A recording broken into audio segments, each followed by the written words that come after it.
જો મિત્રો આ પણ ગુજરાત 13 છે અને આ જ ખેતરમાં આપણે ગઈ સાલ ગુજરી ડાંગર રોપી હતી.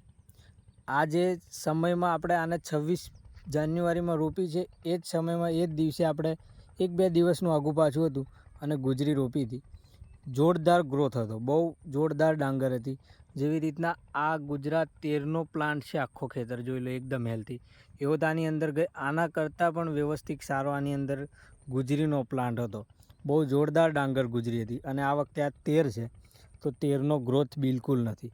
જમીન થોડીક વીક છે એના લીધે આ 13 વીક જમીનમાં અને શિયાળાના સિઝનમાં 13 ડાંગર એટલું બધું ગુજરી જેટલું જોરદાર પરફોર્મન્સ આનું છે. એટલે ઉનાળા માટે બેસ્ટ ઓપ્શન છે આપણી માટે ગુજરી, કારણ કે ગુજરી ઠંડીના સમયમાં પણ ગુજરીનો પ્રકોપ ટેમ્પરેચર ઠંડીનું લો થાય તો પણ ગુજરી ટકાઉ છે અને સારી ગ્રોથમાં પકડે છે. બાકી 13 જ્યારે અત્યારે ફેબ્રુઆરીના 20 દિવસ જ્યાં પછી ગુજરાત 13નો વિકાસ ચાલુ થાય છે. અત્યારે માર્ચ ચાલુ છે એટલે ડાંગરો જોરદાર બની જાય.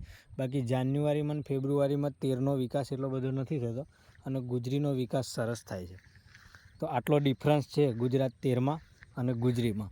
એટલે ઉનાળા માટે બેસ્ટ ઓપ્શન આપણી જોડે ગુજરીનો છે. ગુજરી બધી રીતે વ્યવસ્થિત થાય છે.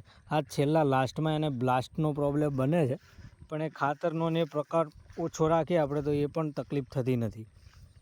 અને 13માં જો વીક જમીનમાં તો બિલકુલ સેટ થતી નથી.